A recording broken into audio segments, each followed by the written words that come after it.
2012 Dally M medal winner is Ben Barba. There are some players in the game the ball just bounces for, and this man is one of them. Benny Barba. Goes to Prince. He kicks through the outside man in Champion and Peru. Barba is back there. Thought about passing. He won't need to pass. Here's Ben Barba. All of a sudden only one to beat. And Zillman. He stands him up. And Zillman comes again. Morris now feeding off Ben Barba. And the Dogs go to lead. At the halfway line. Goes from Grant. A lovely ball. Corey Payne for Barba. Ben Barba's away. And he picks up from where he left off last season. Stagg straight away to Hallertau. He's got Barba the inside. Back to Barba. First try to Canterbury. Under the post. They lead 4-0. Kick to come from in front. Ennis. Down for Reynolds. Barba chasing through. Number 4 for the Bulldogs. And number 2 for Ben Barba. Welcome back to the Roughed Up podcast. G'day guys, welcome back to another episode of Roughed Up. We are episode with 15. an awesome guest you'll see behind us, Ben Barba. Absolute How you legend. going, boys? Yeah. Good, how are you, mate? Not too bad. So I think we'll just get straight into the questions. You are an absolute legend, known around Australia for just being a freak of nature with your ability. As soon as you get a footy in the hand, you're doing insane things. You played for Broncos, Cronulla, started your career at the Bulldogs. You've won a Premiership with Cronulla, and you've won the Dally M medal with Cronulla as well. So insane, man. Let's get straight into it. We'll go from the start. So we'll basically go from like your young years and how you got into NRL, well, just playing sport in general. How did that start up? Yeah, look, I'm Northern Territory born, but grew up in Mackay. Mackay is where I call home. It's where I am now at the moment. But yeah, look, just grew up here with a big family and loved the game of football and I absolutely admired it. Like even to this day, like you have some rough and bad days, but Yeah. I'm 34 now, and I'm probably finding my love more for the game now as I'm getting older because you sort of realise it's coming to an end soon, and you're not going to be able to do it anymore, and you start to passion it a little bit more. And look, I played all my footy here, and then obviously had Broncos scholarships and clubs looking at me, but got a chance to go to the Bulldogs, and just after I turned 18, and the rest from there this was about 2008. So how many siblings did you have, and was everyone playing footy from a young age? Was it something that was really supported and encouraged when you were growing up? Well, I've got 4 brothers and a sister, and 3 of them have played at state league level. Oh wow, yeah. And I'm the only one that went on to play NRL. So I've got I'm the second youngest too. So obviously football's a big thing in my family. Still is. I've got nephews and nieces that are coming through now and enjoy the game. But I think not so just my thing, but this town in Mackay is very football orientated, and it must just run in your family. That too. But I think just Mackay in general, the footy there is bred into you. Yeah. When did you realise that you had like a talent that you could go actually further than just playing your normal game in the backyard? It's funny because you sort of don't you sort of want to dream big, but I sort of lost my scholarships and all that sort of stuff, and didn't end up following through with some of them things. And you sort of lose hope. But look, not till you sort of get into a team and you start to realise, hold on a second, I'm getting better as these days go on, and then that's when you start to realise, I might be able to give this a crack, and actually a chance to give it a crack, because as I said, you can be a young kid and have all these dreams and hopes, but it's that's all it is really until you actually get your foot in the door, and as you said, you can see progressing through the stages to maybe have a chance to become something. Did you have like a junior club in Mackay that you joined, like when you were younger, just in juniors? Yeah. Well, obviously, I had my junior club here, North Devils, that I've still played a couple of games this year for, that I've played all my juniors through. But there's a number of clubs here as time went on, and you meet school friends, and my friends were playing on a different side, and look, I chopped and changed it around just for a bit of experience and get to know different people, and that's probably the beauty of things. With footy team, you the mateships you make, and I sort of try to branch out and make new friendships with different groups of people, and I played for I think 3 teams here in Mackay, North, my brothers, and South. So was it something when you were growing up? Who inspired you? Who made you want to be an NRL player, or was there something else where someone else that interested you, like your family member, or was it more of a player? Yeah, look, I got older brothers too, and I've watched them, and that was sort of watch them, and you think, oh look, they were making rep teams and all that sort of stuff, and you think, I want to do this. But as you get older and you understand the game more, I've always said guys like Preston and Matty Bond were 2 big guys that I sort of idolised growing up and watched them play. So it's a fair few people there had sort of gave me that inspiration. But if I could narrow it down, it'd be my brothers and them two guys I named. It's good to see that your family like had a big connection just through the game, and then you brought it on to be something bigger. Like I'm sure they would have been very proud of you when you got the debut in the Bulldogs. So how did you get to the Bulldogs from just that little start? As I said, it just happened like out of the blue. I was just playing local A-grade football here in Mackay, and Chris Anderson, who was a coach of the Bulldogs back in the day, his son was coaching up here in Mackay, and he sort of watched me play a few games, and I was going pretty good, and he sort of rang the Bulldogs out of the blue and said, and sort of told him, he's like, this kid's got the talent, but you just need to get him out of this Mackay, or you might lose him to the wilderness.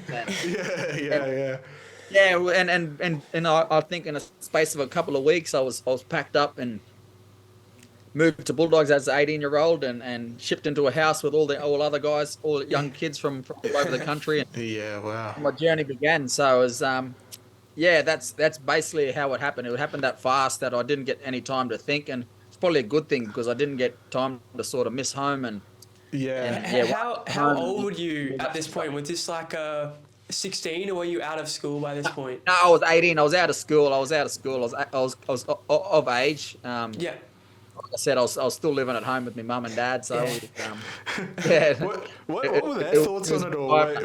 What were their thoughts on it all? Well, like when you go up to them and be like, "Yo, the doggies want me to move from my little house with you guys all the way into the Sydney and just move away from home all of a sudden." Yeah, well, like I said, I was lucky enough to have older brothers, so they sort of had the chance to do the same thing, and it didn't work out. So. Look, it wasn't new to them. As much as parents don't like to see their child leave, they sort of knew my dreams. Like I said, my dreams and hopes to maybe make it and make something of myself one day. And it always helped them support me if they weren't there, but from afar. So it was it was tough on them. But look, they knew the drive they knew what I wanted to be, and supported me and everything.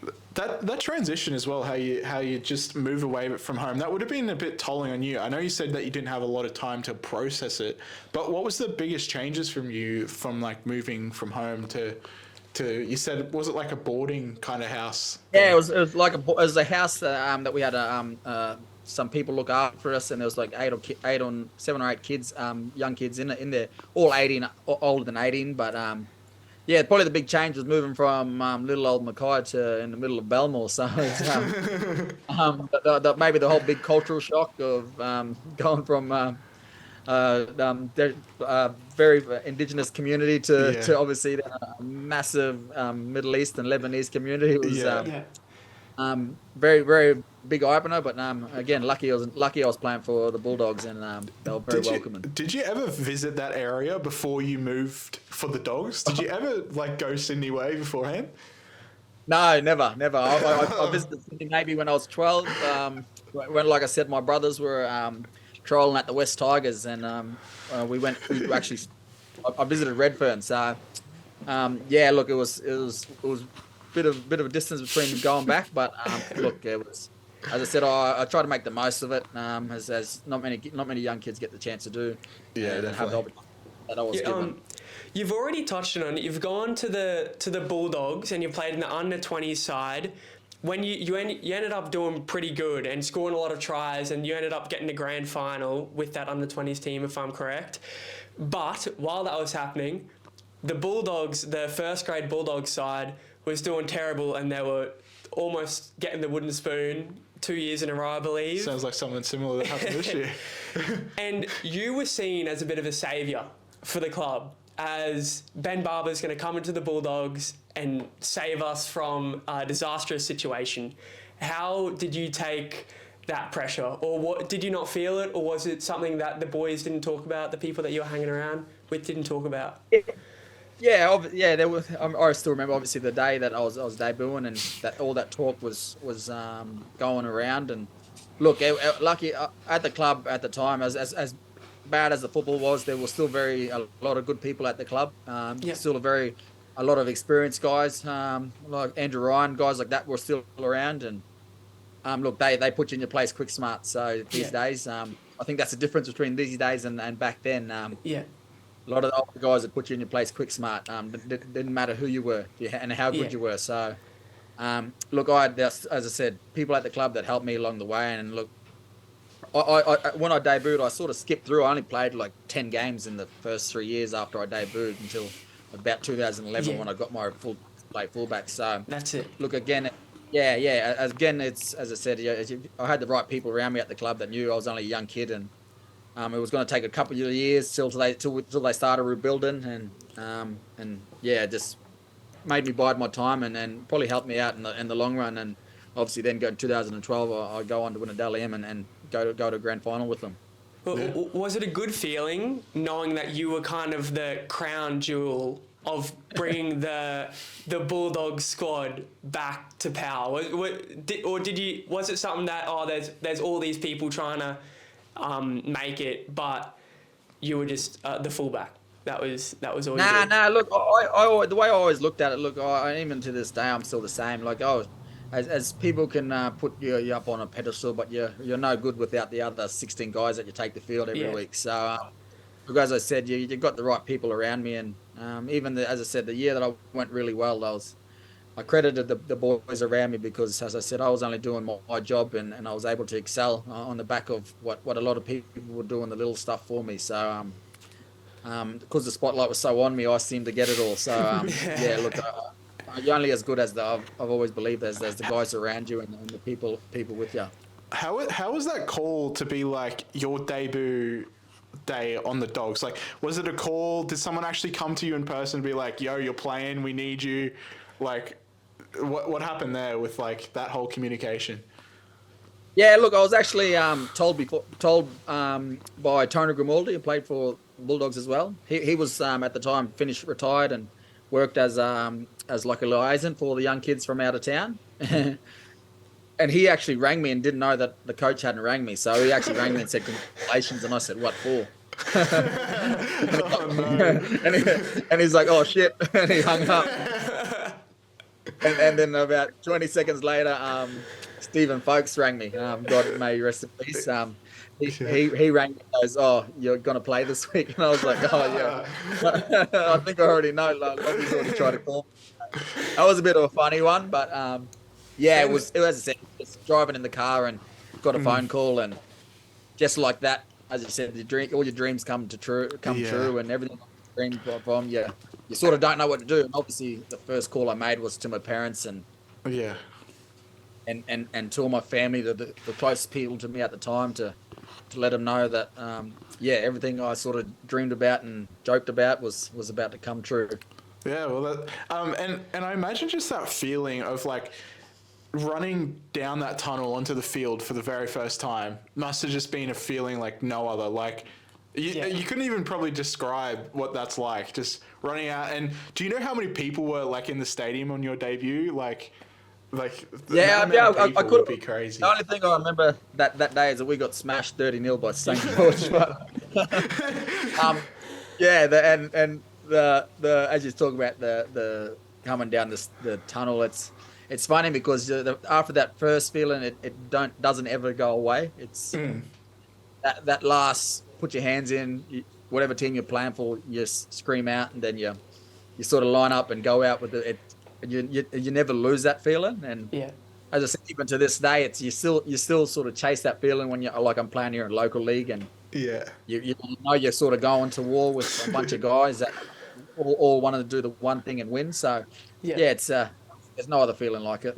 Well, you even see that with like Walshy, how he comes out in the field and then 2 minutes later he's vomiting in a bin somewhere. That's it. Like it must be so many. So like, daunting. Yeah, going just out there. emotional. Yeah, well, I was a bit the same. I was the last thing I used to do was go and vomit as well, just because as I said, I used to say if you don't get nervous, you're not normal sort of thing. Yeah. So, yeah, I'd be dry reaching and looking for a toilet. I never did off the field though.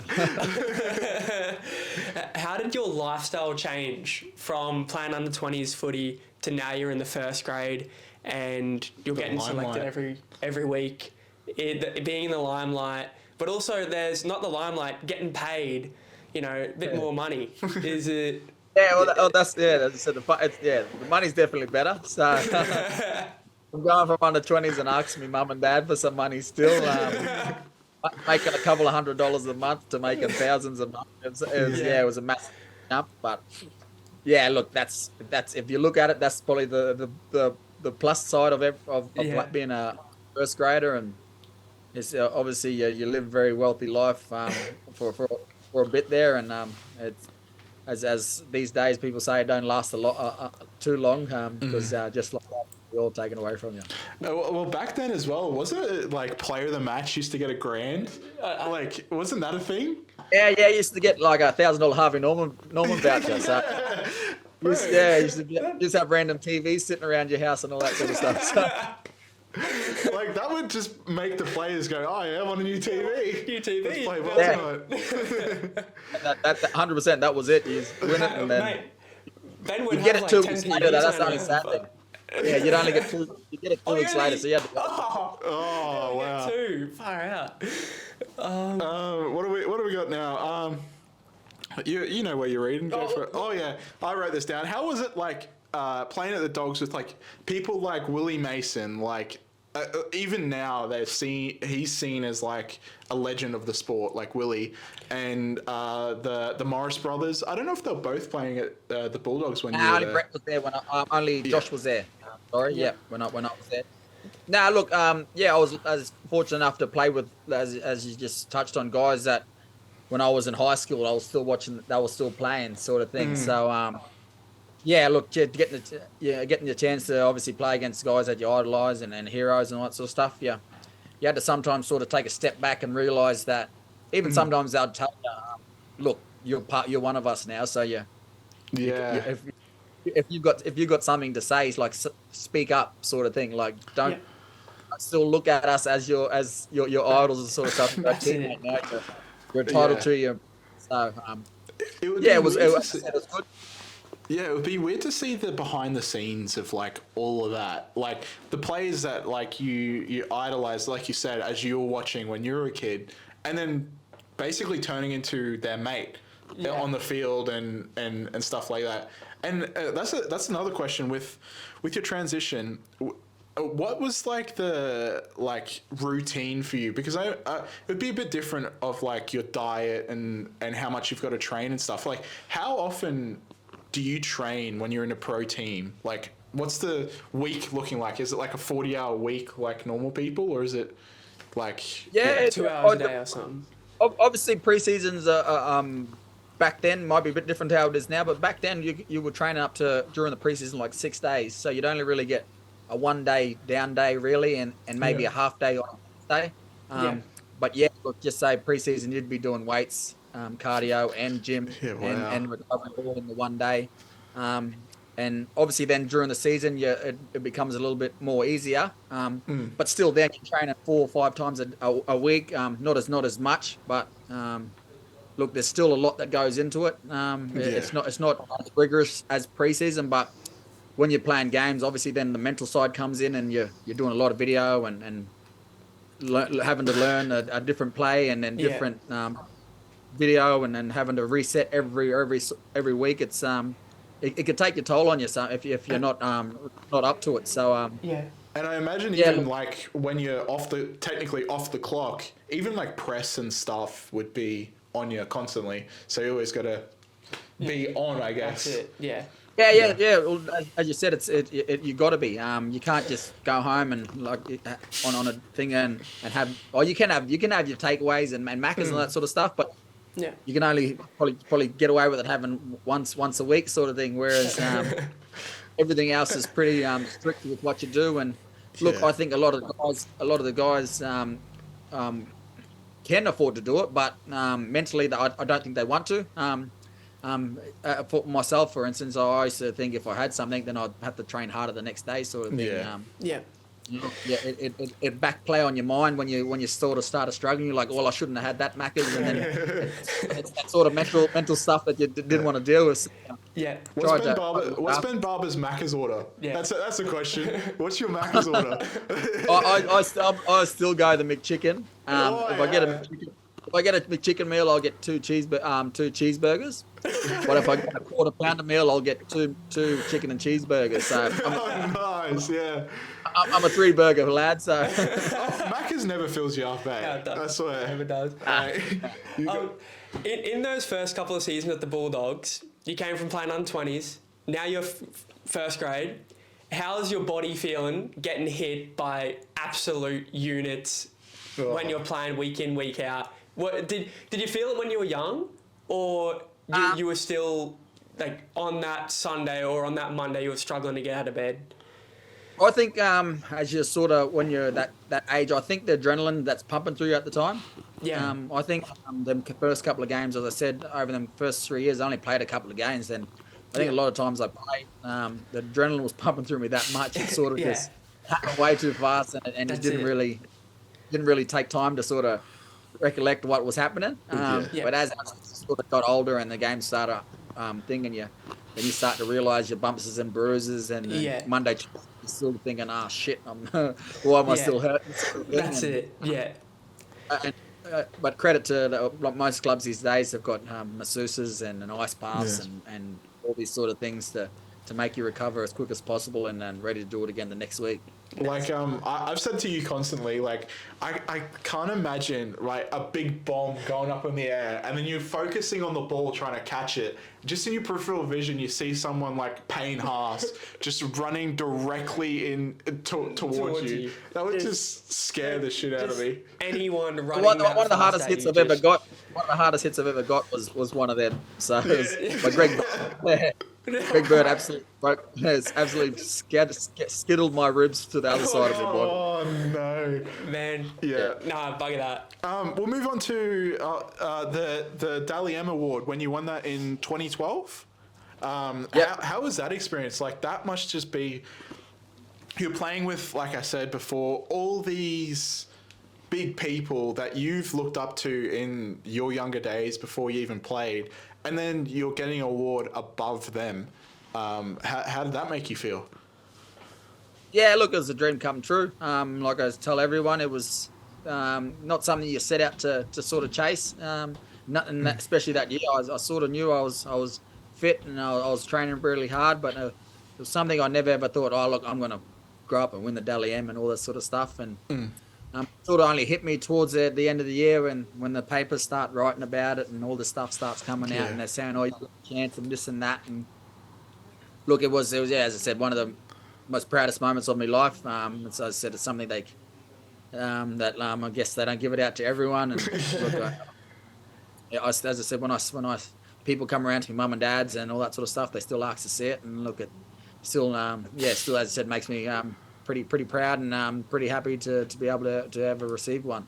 Yeah. So do you have it on display at your mum and dad's place? Do you?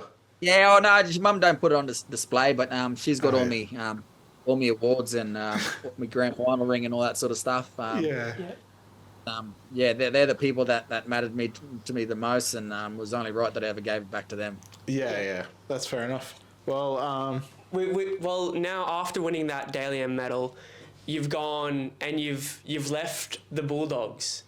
What was the reason for that? And you've gone to the Broncos. What was the reason for that? You've said Look, at the time I was split from my former partner and my kids, and she wanted to get out of Sydney after sort of coming down. We were there for 6 years, almost, and look, she wanted to get back to Queensland and close to some of her family there in Brisbane, and we were trying to sort of rekindle our relationship, so we decided to try and move to Brisbane, and look, obviously the only club, Brisbane was the only club there really at the time that probably kept me to go there, and went there, and I was hoping to spend more than what I did there, but that year it didn't work out, and that's when sort of the hard question had to come: do we go back to Sydney or look elsewhere? And obviously then we had to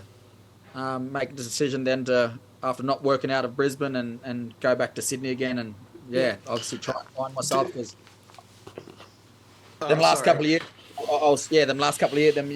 where I was sort of struggling to play some good footy, and got the chance to go back to Cronulla, and went pretty well. So that transition, you weren't in Broncos for long. How long were you at Broncos for? Only there for the year. I signed for three, but only stayed for the year. At the time, I think Griffin got sacked and Wayne Bennett was coming, and he had all these plans and all that sort of stuff that I just didn't fit into, and I had to make the hard decision to sort of leave again, and join Cronulla. How was Wayne? Because he's like kind of like a mysterious like figure in the NRL, because all the press, he hates talking to the press. Like he doesn't really say much. He's a very quiet guy. Is he like that behind the scenes as a coach? Yeah, look, as I said, the meeting with him was probably the most open. I don't just despise him or hate him for any reason. He was just open and honest, and told me what his plan was, and all that sort of stuff, and look, was just straight and didn't beat around the bush, which obviously then helped me make my decision up pretty easily. So look, he's actually not a bad bloke. He's obviously very knowledgeable and knows the game and knows what he's doing. Obviously with all his success. So he's What's your thoughts? Oh, sorry, keep going. No, you're right. What's your thoughts on him with the Dolphins starting up this year, and how well they kind of did in this season for a new club? Obviously they got the right people and got the right people there at the Dolphins, and he was probably the right man. And look, they started really well, and obviously their depth was going to be their biggest downfall, and having that good 25, 23 players to actually be able to finish the season strong, like some of these other sides do. And I think next year with some of the guys coming there, they're only going to get better. Yeah. That's it. Definitely. Might see him. Yeah. All right, Ben.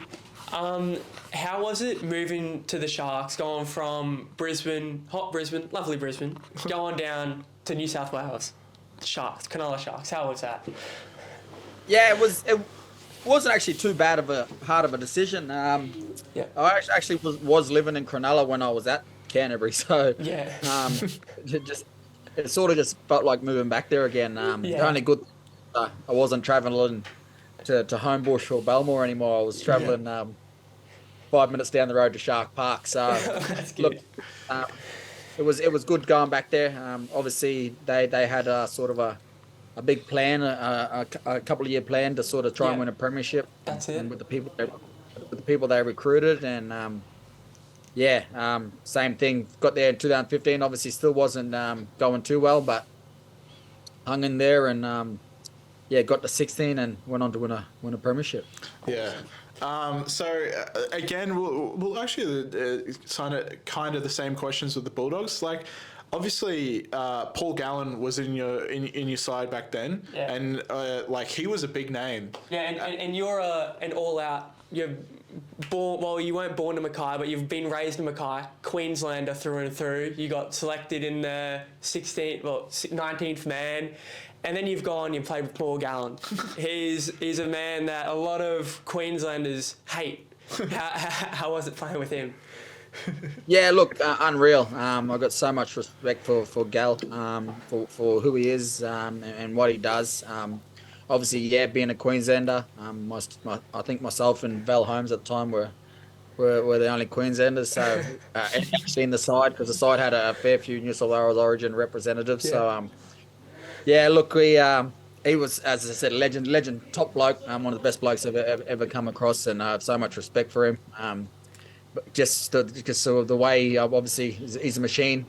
Yeah. He is like he is because he puts in the work, and obviously deserves everything he gets. Because I always think he's the hardest man worker in the room, and absolute animal to play alongside. It's one of them guys, as I said when I spoke about going to war. One guy that was going to be standing there, ready to give it back to anyone that stood in front of him. Yeah.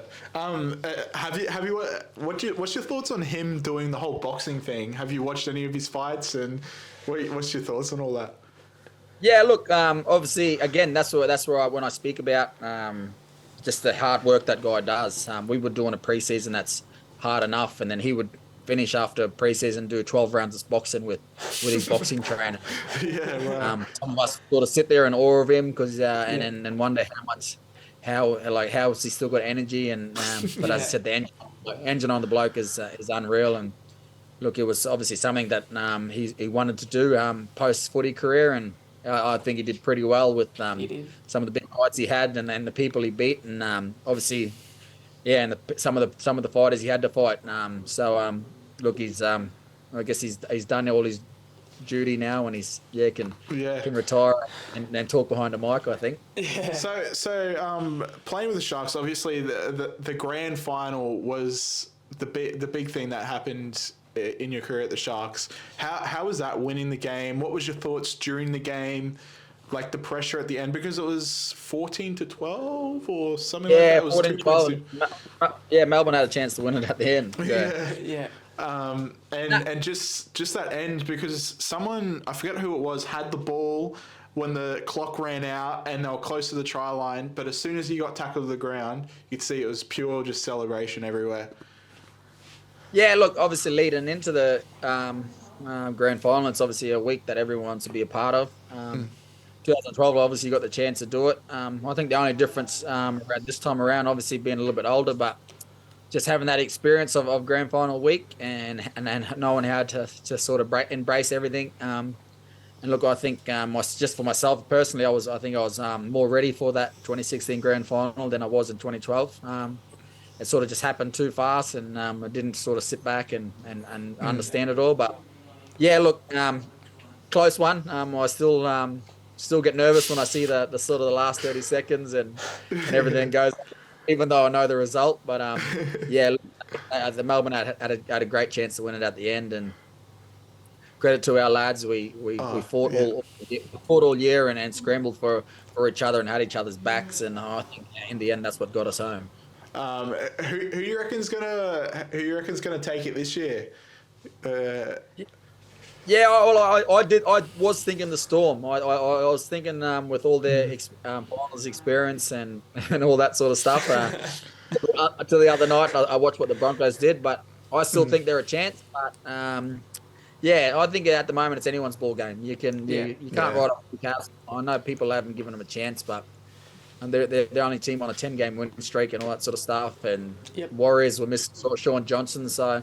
Look, I think the Broncos have a great chance, but and then also Penrith as well. So you can't. There's a reason why they won back, and there's no reason why they can't go 3 in a row. So. And obviously the loss of Pappenhausen would not help Storm at the moment. Did you get any major injuries during your career, or were you pretty lucky? No, the only what bad one I had was I had one of them syndesmosis, and I had to get my ankle sort of tight roped together with medical rope down the bottom that still sits in my ankle. But apart from that kept me out for a little bit. I was pretty fortunate enough to sort of get through most of my career without being seriously injured. Yeah.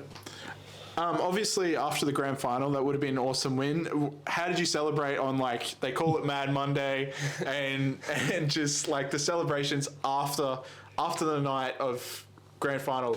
Because it would have been. Yeah, awesome. it was pretty wild. I'm not gonna lie. One thing I always said was if I ever won a grand final, I'd probably party for a week, and I partied for a week. So it was. It was. If I could do it all over again, I wouldn't change a thing. As you said, it was a childhood dream that I was living, and I was able to, as I said, how many times as growing up, I dreamed of scoring a try in a grand final and all that sort of stuff, and I got the chance to do it and win one. It was, I was going to party like it's 1999. So. I bet all the boys. I just couldn't imagine, like, even. Like, going to the locker room after to change your clothes to go out, I would just leave. I'd be shaking. I would just leave in my boots and just walk outside. Yeah. The funny thing is, we didn't leave the stadium till like 2:30 in the morning. So. Oh, wow. Yeah. So the game finishes at 11, and with all the families and all that sort of stuff and then when everyone sort of leaves and the players get the chance to just sit down and start unchanging, and everyone sort of got undressed, and those who wanted to have a shower had a shower. Those who didn't stayed in their gear, and we actually went back inside on the field after everyone had left and sat in the middle with the boombox and all the beers and just embrace each other and sort of spent time as the players and then all the staff and to thank each other and just appreciate everything that had just happened. Yeah. That I just couldn't imagine that night would have been insane. Yes. And then obviously after the grand final, you ran into a bit of rocky ground. If you want to explain that. Yeah, obviously then I tested positive for obviously cocaine, and look, it was something. It was not something. Obviously something I wasn't very proud of, but I'd put myself in position. Obviously, it was the second time I'd been caught after a season of being on cocaine. And look, it was at the time it was sort of a massive big blow. And look, for me, I was more so disappointed that I was again letting my family down and the people at the club down. And because I know the club really had plans for me to stay there long term at Cronulla. And it's. If I could say anything, it happened so fast, and everything just that happened. It was, it was. But before I knew it, I was on a plane to overseas to play rugby union. But now I look back on it. Obviously, if I'd apologise to anyone, it was obviously to my teammates that I was obviously still signed to play next year, and I let them down. Not only them, as I said, my family and everyone that truly loved me. So it was. Obviously, I can't take it back now, and I've got to obviously live with everything these days. But it was a bit of a whirlwind. Yeah, and as well, like you see it like all the time in NRL. Like someone does something silly, and obviously in the limelight, someone's always going to slip up. But you see, it's not ruled fairly. We'll talk about this today. Yes. Some of the things, like you got kicked out of your club, and for example, Walshy got caught with possession at one point and wasn't really much done about that. And then there was that English Rabbitohs player, almost identical situation to you, and he's still able to play. So there's, what is your feeling? Do you feel like it was unjustified, or do you feel like it was justified but it was unfair and that you think other players should be reprimanded just as hard as you? Oh, look, you can say that if you want, but look, at the end of the day, it's it's what they used to say. It's the NRL's a business, so obviously they've brought in different rules that maybe look after the players a little bit more these days. But look, I think at the time it was sort of like the old when you used to get in trouble and they'd say they're going to make an example out of you. So I think I was I was sort of I was the example. So that's it. Look, as you said, I can't kick and cry about it now. And as I said, I got the chance to go overseas and play French rugby and meet some great people and wonderful people. And and play in the Super League. So and see half of Europe. So it was and wouldn't good come out of it, but I made the most of the situation, and but I got on with my life. How was that over there? You played at St Helens, and like that again would have been a big culture movement over there, because it's not even just moving from like Mackay to Sydney, it's going to a whole different country. So what was the big like cultural differences over there in playing in sport? Yeah, it's obviously freezing cold. But look, I've always seen myself as a pretty relaxed, easygoing person. So obviously me going there was a big, like, holy shit, like some of the young guys there were like, you're Benny Barba, right? And I was like, yeah, like, yeah, it's such and such. But no, look, again, I go back to the people at the club at St Helens. They made me feel welcome, and myself and my family at the time made us both feel so welcome. They had some legends still at the club, and they had a great bunch of guys there, and the transition of going there was so easy. As I said, I still love the club. I still watch them. They've done really well over the last couple of years. So I'm a big fan of them people over there, and hopefully I get the chance to go back and see some of them guys that I got the chance to play with over there. Yeah. Well, was it because rugby isn't as big as it is over here? Was it good not being in the spotlight as much over there, or were you just as much? It's just because we don't watch the Super League. Is it just as big as over here? I think it's just as big. As you said, where I was in St Helens, if you're in St Helens, most people know who you are. Yeah. Because it's a footy town.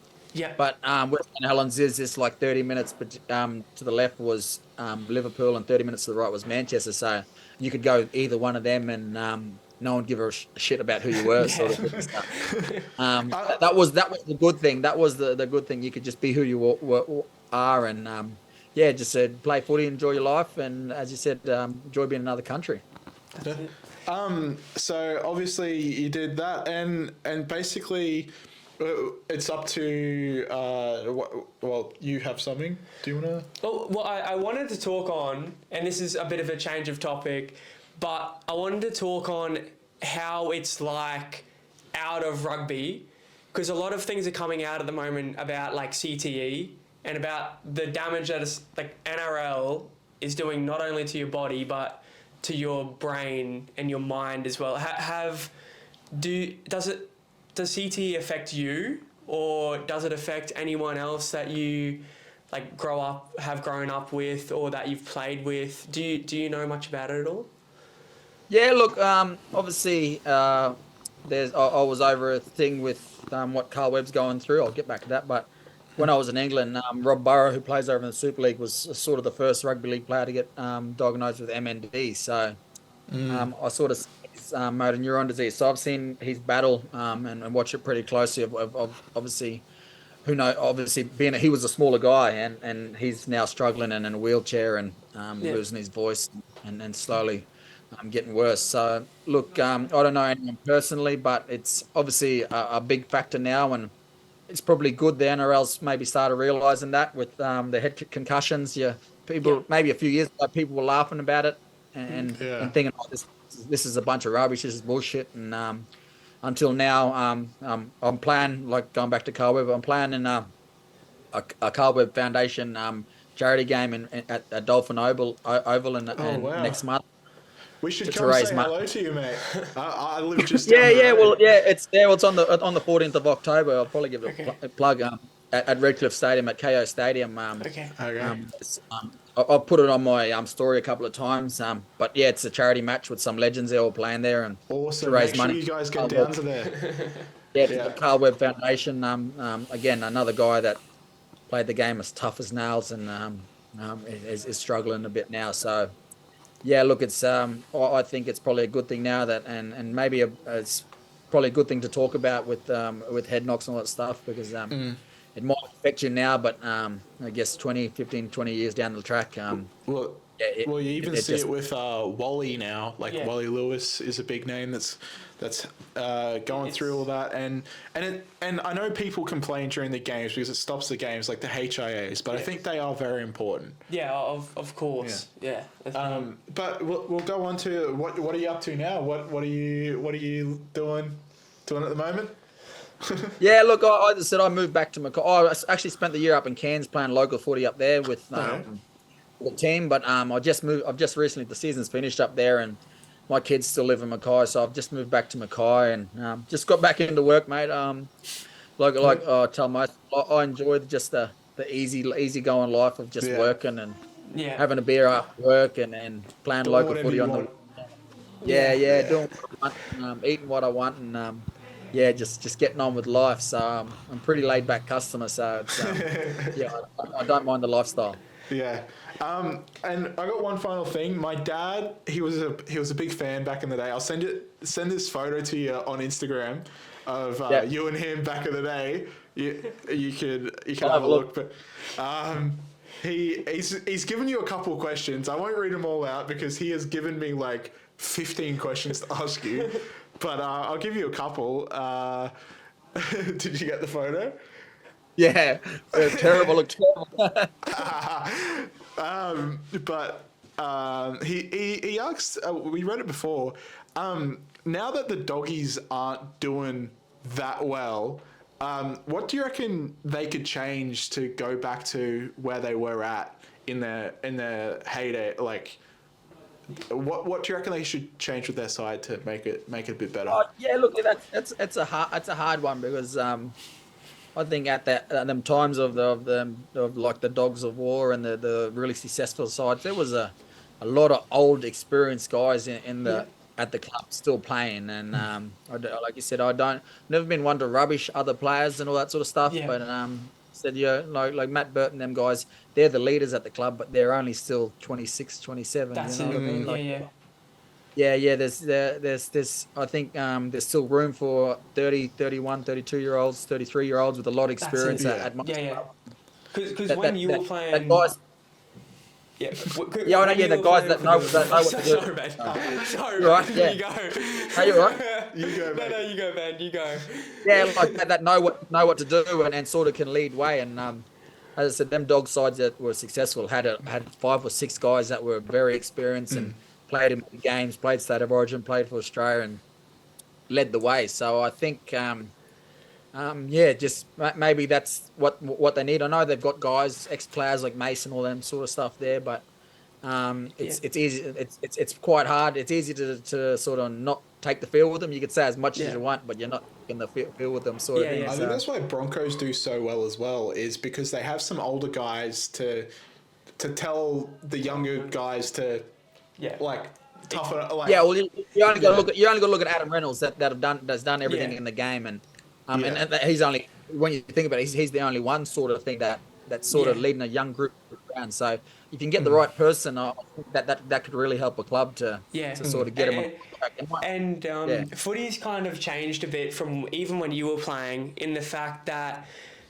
Bulldogs were known for being a really hard nail, go to training, you work until you vomit. And now, I don't know if you've seen, like, one of the young fellas, buddy, left the club because he was getting trained too hard. That's not like something that that was a bit funny, I thought, because that used to be like a Monday morning for teams back then. You used to cop it. I got 2 more questions from my dad. I'll do 2 more. He said, being a proud Indigenous man, did you ever cop any racial abuse, and how did you deal with it? Yeah, I did cop it once. Actually, when I went to the Broncos and played my first game was against the Bulldogs in 2014, and obviously had a young guy that obviously was only 15, but so I still took a lot of offence to it. They called me a black C, and but you can easily say that he's only 15, he doesn't know what he's saying, but obviously these days these kids learn it from somewhere, so it's if it's easy to use the youth card at any time, but they're learning it somewhere. And that was probably the one time that's really stood out for me. And it's only words, but it does hurt you when it doesn't matter if you're Indigenous, if you're another nationality. When your culture and your skin's affected, it hurts. So. Yeah. And then his last thing is now, he probably knows the answer to this already, but he probably just wants a little sappy moment out of it. Now, are you prouder of being a father now or your NRL career? Which I think we all know the answer to that one, but easy to being a father, mate. I had 4 beautiful girls while I was playing, and the youngest is 7 now, and the oldest is 15. So look, it's easily being a father. Look, they all sort of. The younger ones especially the older ones knew what I did, but the younger ones didn't really understand. They sort of can watch YouTube and that on their phones and all that sort of stuff and see who I was as a younger kid. And look, they're just as proud to see it now than I was. So every day of the week, mate, has been a dad to my 4 daughters. Easy as. Awesome. And again, before we wrap up, do you want to shout out that charity match one more time, just to get people? Look, I'm planning a Carl Webb Foundation game on October 14th at KO Stadium at Redcliffe. I think there's some games during the day, but it's a Legends on Legends match. There's some wonderful players playing. I think I'm playing inside with Matty Bowen and GI and all these guys. Is it full contact? No, I think maybe, but hopefully not. Hopefully not, because I think Mark Hunt's on the other side, so I don't want to run into him. Okay. Well, if we can get down there, mate, I'll bring you a roughed up shirt, and we'll get you some. For sure, brother. For sure. Yeah. Give me Sounds the good, mate. I'll keep an eye out for you. Yeah, awesome. Thank you so much, Ben. Well, thank you. Thanks everyone for watching. Ben, you've been awesome. Thank you for your time. It was a bit longer, but thank you for your time. All good, right. boys. You guys have a good one. Awesome, mate.